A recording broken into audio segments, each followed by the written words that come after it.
Good afternoon. My name is Will Holtz, and today I will be presenting my research proposal on the topic of physical education classes at Franklin Elementary.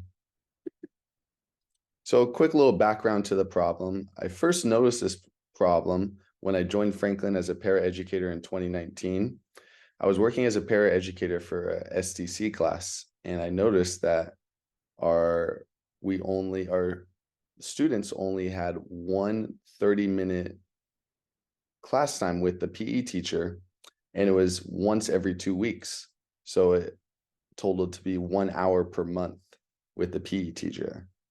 And I was curious about this, so I went and asked. I was wondering if this was just a SCC thing or it was a school-wide occurrence. And it happened to be that at Franklin, every class only gets to see the PE teacher twice a month for 30 minutes. So for a total of 1 hour.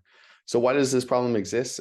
That's part of the reason I'm interested in this study. I kind of want to get to the bottom of it. I'm sure, just as most things, it'll come down to resources and money, but I'm just curious about that. And just with my own experience with PE class, I never really, especially in elementary school, I never really found value in math or English. Where I enjoyed being was in PE, playing games, being social. And just there's a multitude of studies that have already been done on the positive connection between physical activity and classroom achievement, such as the one listed below, which I will talk about a little bit later in this presentation. So for justification for research, why look at this problem? I think there's three kind of reoccurring themes within schools across America. And the first one is teacher burnout. And then the next one is math and English state testing scores are declining or decreasing. And lastly, unfortunately, childhood obesity is rising in America. And PE class and physical education is in this interesting spot where it kind of has an effect on all three of these. So I think we want to solve all three of these problems. I think a good place to start is looking at physical education. So for my literature review, I wanted to make a couple connections. First, I wanted to connect student academic performance and physical activity while they're at school. So there was a study done in 2009 by Donnelly, Green, and Gibson, which was a 3-year trial, and it looked at 24 different elementary schools. So it broke these classes into two groups, and one group participated in a 90-minute per week physical education class, and one group did not. And they found that at the end of their 3-year trial, that there was a direct relation between physical activity and academic growth. There was a 6% positive net growth in the composite testing score, so math, reading, composite testing score for the group that participated in the PE class, and there happened to be a 1% decrease net growth in the score for the students that were in the control group, the students that did not participate in the 90-minute per week the PE class. The next connection I wanted to make was between the students' social and life skills and physical activity while at school. So there was a study done in 2008, which studied the relationship between cooperative physical education activities with the students' social skills and attitudes towards group work. As all educators know, group work is so important, especially as they get older. So their attitude towards group work is a pretty important statistic. And so it worked with 4 different 6th grade classes, and it split the students into 2 groups. Before they were put into this physical activity program, both groups filled out a survey on how they felt about their social skills and their attitudes towards group work. And then at the end of the trial period for the physical activity, the students in the experimental group, so at the end of the trial, both groups retook the same survey, and the students in the experimental group showed positive gains in social interactions and preference for group work compared to the students in the control group that did not have this physical activity. And the last connection that I wanted to make was between a regular PE class and exercise with the increase in childhood obesity. So there was a study done by Tatar and Sturm, which worked with over 9,000 kindergartners in the United States for 2 years. And at the end of their 2-year study, they found that one additional hour of physical education reduced body mass index for girls within this study. So for my own research proposal, I wanted to kind of take a look at from two different angles. First, I wanted to get the story from the teacher point of view, and then I wanted to focus on the students. So some of the research questions that I am going to be asking the teachers is, have you worked at other schools and other school districts besides Franklin and Franklin McKinley School District?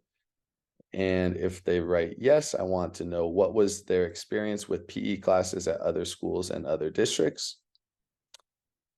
I'm also curious to know, has this always been the standard at Franklin? I've been here for 4 years, albeit a year and a half, 2 years of that was during COVID. So obviously no PE classes in person.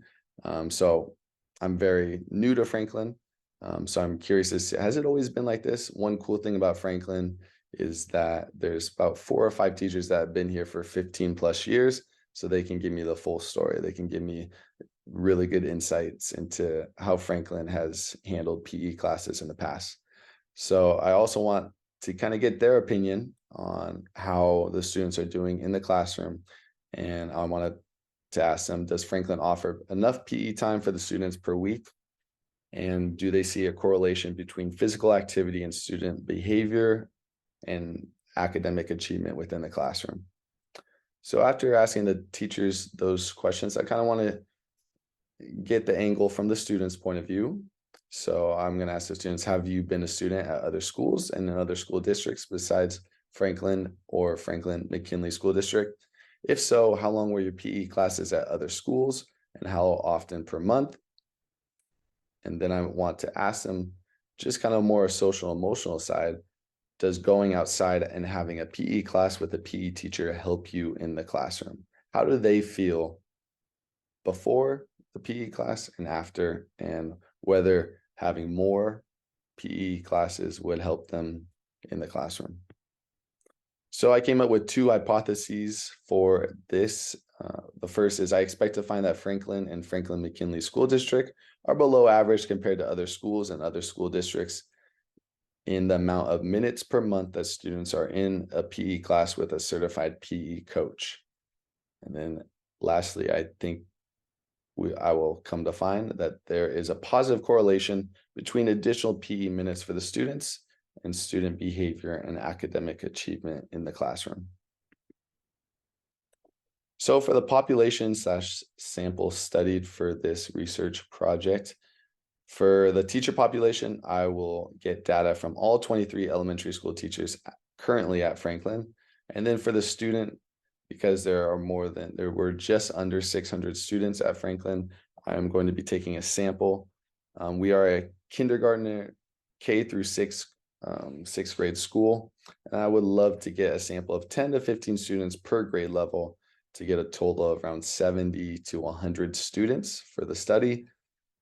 And then also in our readings this year is very clear that if you do take a sample, you want to get an accurate representation of your student or of the population. So I want to get an accurate representation of my student population.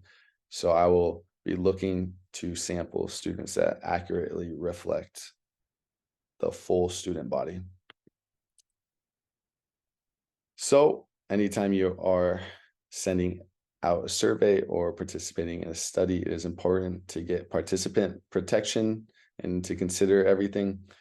So I thought the book did a great job when they pulled this study from Leedy and Ormrod in 2013, and it kind of broke it down into 4 different sections. The first is you have protection from harm.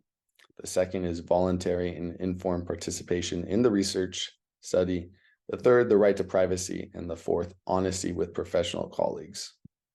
And obviously, since I'm working and interviewing and getting data from students who are clearly below the age of 18, I need to obtain consent for the students. So I'll be sending letters home to parents and guardians asking them, here's what I'm going to be doing. If it's okay, do they consent to have their student in this study? And then I can gain assent from the students. So the instruments and data sources, I will be sending out survey questions using Google Forms, and then I will be conducting interviews, just plugging everything in on Google Documents and Google Spreadsheets. For my data collection process, obviously there's qualitative versus quantitative. Quantitative having to deal with a bunch of numbers, that makes it easy. The survey, the Google Form survey, when it takes all those numbers, it's very easy to export that to spreadsheets or Google Sheets. And from Google Sheets, I can manipulate and look at the data, all the numbers data, the quantitative data. For the qualitative data, I'll be recording the interview answers on a Google Doc and add that data to the spreadsheet manually. And then for the analysis process, I mean, one great thing about Google and Google Docs and the whole Google Doc family is that Google Spreadsheets, it's super easy to work with.